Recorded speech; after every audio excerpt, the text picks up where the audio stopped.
This is Things You Might Not Have Heard, and I am Jay Cleveland Payne, and I'm ready to present for you yesterday's latest in information, politics, current events, and pop culture news. We are your go-to supplemental source for both mainstream and unconventional news stories, and we give you a little added context to the ones you may have missed and some of the ones you get as well. You may give you a little bit of mix to that one. Today is February the 7th, Wednesday, by the way, 2024, and we have 8 stories in the queue for you from the past day that you vetted as conversational. We put them in this newscast, and we'll explain how the vetting process works in a bit. Plus, at the end of the show today, some fun stuff for the end that you want to stick around for today. Visit our website. This is theconversationproject.com for more details on how we do this thing every single day. And also email us at theconversationinbox@gmail.com to give us some feedback. We love the feedback. Oh, it's February, the month of love. So yes, extra special love to you. Well, at least from me, as we're going to have to do really big call to actions to gain more followers and gain more support. You'll get that coming forward. So you've been warned. It's coming. Pledge Drive month is here. Let's get into the stories for this Wednesday, February the 7th, 2024. These stories are in no particular order as they're being presented, just the order they came down in the way. And we'll let you know on some things that are a bit more topical than others. But let's get into the headline, the first headline for this morning in the 8 stories we have to present for you. And it starts off like this.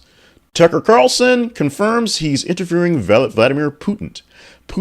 That's who we're talking about. Tucker Carlson's been in Russia for a few days, and the rumor was he's got some time with Putin on his schedule. And the rumor has now been confirmed. The well-known former Fox News anchor is in Moscow to interview the Russian President, Vladimir Putin. He has confirmed this going forward. So he's the first Western journalist to actually sit down with Putin since the whole Ukraine conflict began, which has been a while. We'll see how this one plays out going forward, as you know, Tucker is very popular among his audience, but of course, among people who aren't his audience and people who are detractors of Tucker, think he's a little nuts. And interviewing Vladimir Putin sort of adds on to that weight.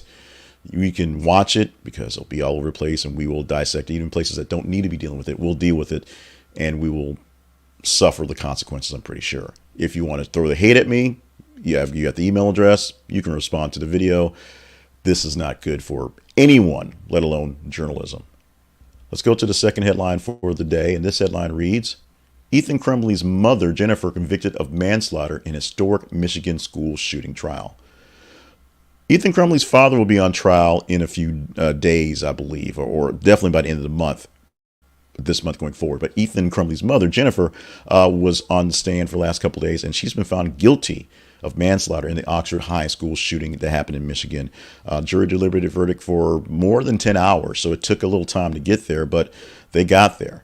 Essentially, it came down to Ethan's mother, Jennifer, should have known just by the way her son was acting, what was going on, and also giving a kid who was having some issues an actual firearm and keeping it where he can have actual access to it without much issue, without any fight from it.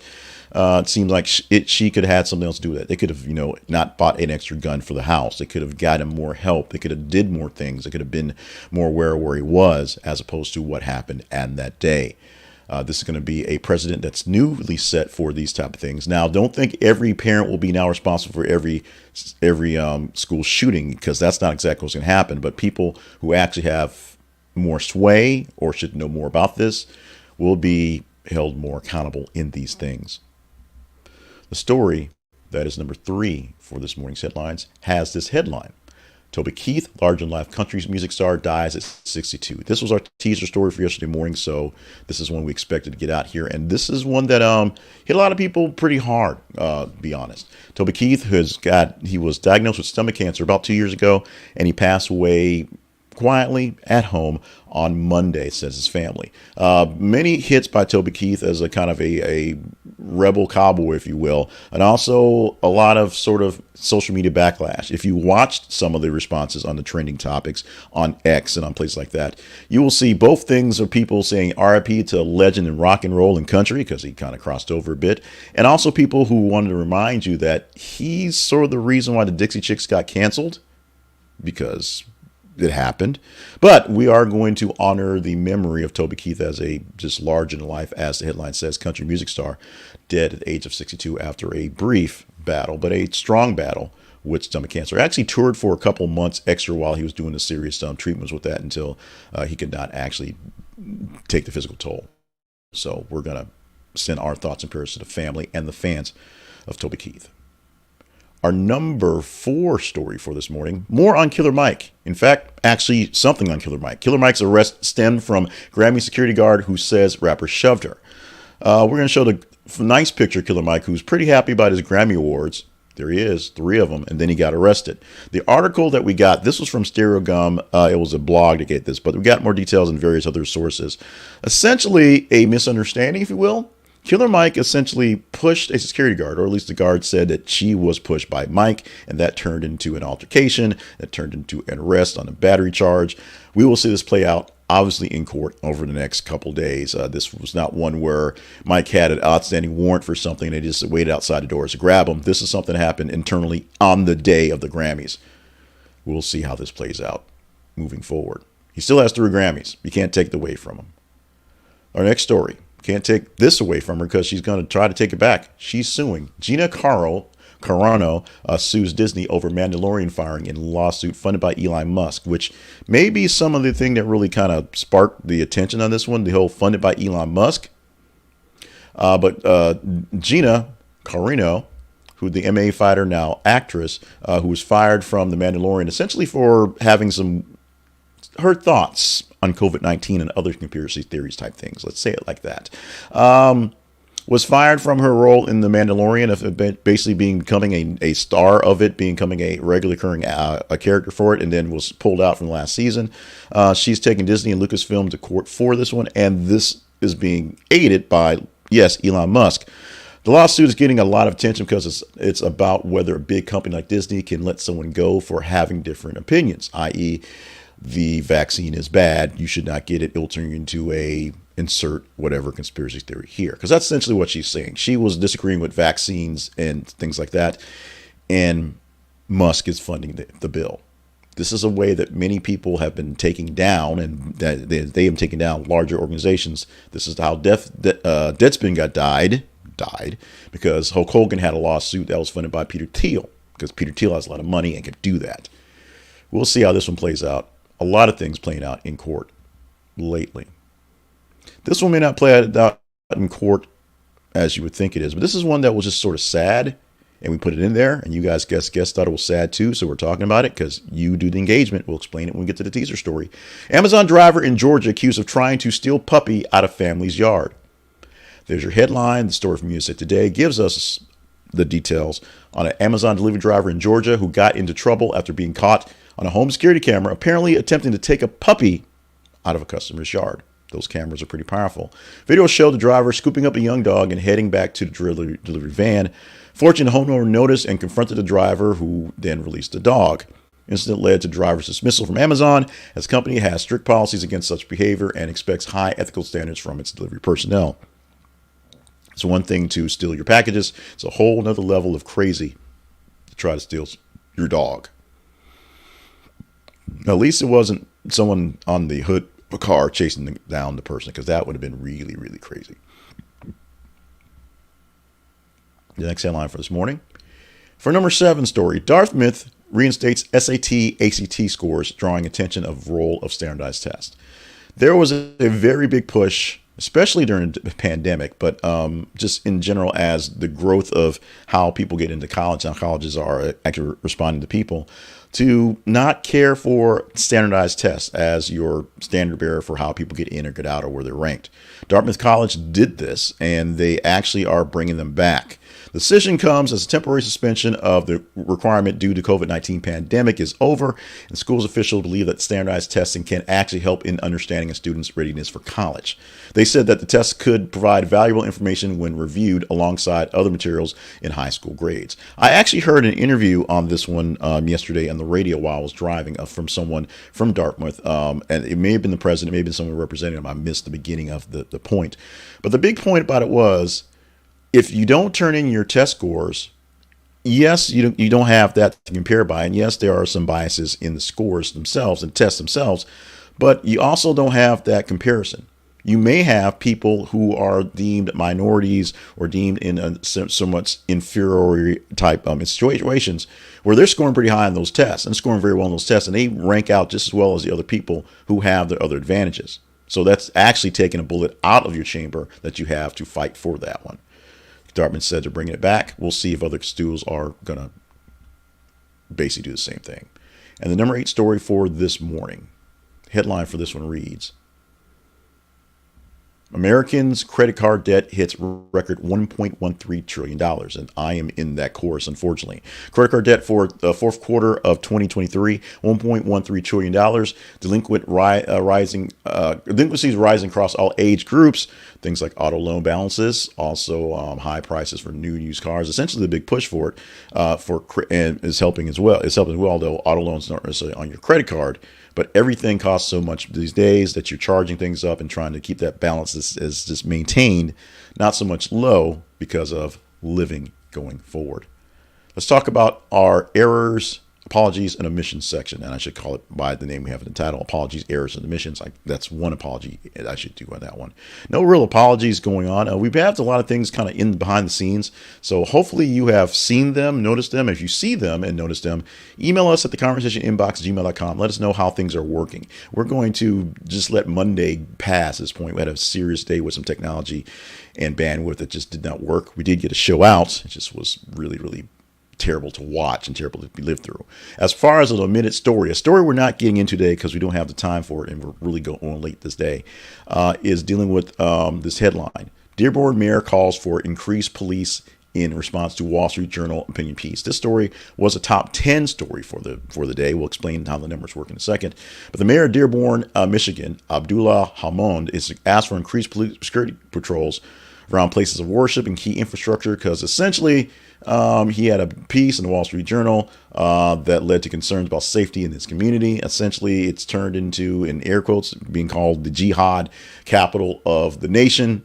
That's being Dearborn because of so many people of Muslim Islamic faith and cultures. So he's asking for more police coverage because of the situation we're in. No time to really cover that. Check out the links and check out our feeds for more stories, more details on stories like that one. Now, let's talk about our teaser story, which gets us into how we get these stories into the Conversation Project, literally how we get the chance to talk to you about these things. Our teaser story for the day, the headline reads, Nikki Haley is trounced by the none of the above candidates options in Nevada's Republican primary. Just like I asked last Saturday, did you know there were primaries in South Carolina, at least for the Democrats? Republicans not there yet. There were primaries and a caucus in Nevada. Or caucus is actually tomorrow. Yesterday was a primary because of some crazy things, and we're going to do this so we don't get too deep into teasing. Nikki Haley was on the ballot with no one else, and it doesn't count. And in order to win, for Donald Trump to win this, basically people had to vote none of the above. And they all voted none of the above over Nikki Haley. So people who showed up for this primary made sure they'd rather vote for no one than Miss Haley. Comes to show you something. She's still in the race. We'll see how this goes. If you want to keep talking about this story, you just simply engage in it as it comes into your feed. The feeds are on Facebook and Twitter. Facebook.com/This is the Conversation Project. Twitter.com/TH_conversation. Let us know by liking, loving, hating, sharing any story we post every 50 minutes on our feeds. And we will give you 8 stories for tomorrow from the top 15 stories. It's that simple. On Monday, we give you 10 stories for top 30 of the weekend. So it's that simple. You want to talk about Nikki Haley losing badly to literally no one? You let me know. Our spotlight sponsor for this morning is Zenni Optical. Zenni Optical is my optician. Well, they're actually not my optician. They're actually my provider of glasses. Let's say that. Because I've been getting the same glasses, literally the same glasses. That's not what I want. The same glasses for 10 years.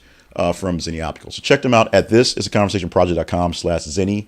Thisisconversationproject.com/Zenni. Zenni. Great affordable glasses, all shapes, all sizes, all frames, all lenses, men, women, and children. Check it out today and use our link so we get an affiliate cut from that offer. Now we're shortening up the ad because we're going to add ourselves in a bigger ad when we talk about promoting the Conversation Project. We live online at thisisconversationproject.com. We want you to stop by our website and see what we have going on. But we also want you to go through this very long laundry list of calls to action because it is Pledge Month. You can find the Conversation Project via our website, thisisconversationproject.com. You can go to facebook.com/thisisconversationproject and twitter.com or x.com/th_conversation. Those are the feeds where you can find the stories. And as you engage in them every day, We know what to talk about. You literally tell us what to talk about every single day. We're on TikTok. We're on YouTube. We're on a podcast link, so you can find those at our website to where to get to us. And you can subscribe to be an actual one of our partners by going to our partners page on our website or going to buymeacoffee.com/JClevelandPayne or Venmoing or Cash Apping at JClevelandPayne. We are happy to serve, but just to, this takes resources, it takes time, it takes money, and there's a whole lot going on behind the scenes. We're going to start putting out for our subscribers a behind the scenes newsletters that's basically a big sob story, unfortunately, because all stuff happening. But we're going to do that for you soon, so you know where your money's going, what we're doing behind the scenes, and what we're doing to survive. Let's go on to wrap these things up on this morning with our fun stuff for today. We always do birthdays to start off with fun stuff, and today is no exception. Today we're starting off with Chris Rock, who's 59 years old on the day today. Happy birthday to Chris Rock, the comedian who, of course, got famous last year for the slap at the Oscars, and then kind of lived that up as best as possible. But we are doing what we can to shout out Chris Rock for just being the pretty cool comedian that he is. Also, birthday wishes out Chris Rock, 59, James Spader, 64, and Ashton Kutcher is 46. Our history lesson for today: back in 2014, Jay Leno said goodbye after 22 years of hosting the Tonight Show for the second time. This time it stuck. The host taking over from here was Jimmy Fallon. Didn't work right so well the first time when Conan O'Brien took over and then was untooken over. And the celebration for the day is Periodic Table Day. A day of science, a day of fun, a day where last year there was periodic tables everywhere around my house because my daughter was all into it and had posters and blankets and t-shirts. Yeah, the tornado took that stuff away, unfortunately, but she still loves the periodic table, still loves science, and so I'm sure she's going to get a kick out of the day being Periodic Table Today. That's it for today, for the stories, the headlines, the talk, and the fun stuff for the day. Today, as I record this, is still Wednesday, February the 7th. 2024. Thank you so much for being a part of the show. Since the button went extra, we're going to go ahead and read this for the video. Folks popped in there. If you're not doing so great, the National Suicide Prevention Lifeline is there for you. Call or text 988 or on your cell phone, and you get them 24 hours a day, 7 days a week. You can find someone to speak to you in English and Spanish. That wasn't necessarily meant for today, or maybe it was. Maybe sometimes these things happen when you're not really expecting things happen for you. The wrong buttons get pressed and it turns out to be the right button. So if you're in the need of talking to someone, you can email us as well. Email me, jclevelandpayne at gmail.com or the conversation inbox, gmail.com. Follow us on our feed so you can tell us what to talk about. If you need someone to talk about on a serious note, Suicide Prevention Lifeline is there. As I was saying before, Wednesday, it's February 7, 2024. Thank you so much for being a part of the show today. Let us know how we're doing on the long list of things we gave you as calls to action. Help us out. We're trying to get $200 of added income. Just say it. $200 of added pledges every single month coming in going forward to grow this thing. And we'll let you know how those things are being played out for people who are subscribers, people doing that. So if you deem us worthy, go to our website, click on partnerships, or go to buymeacoffee.com/JClevelandPayne. As I drink my coffee, stay hydrated, stay limber, stay on task for all the great things you have going on in your life, in your day, and all the things that you are here for. You are needed by more people than you may think. You may think that you're being underlooked and people aren't paying attention. They're paying attention. They notice and they need you. So we need you as well. Love you. Mean it. Let's do this again for Thursday morning, shall we?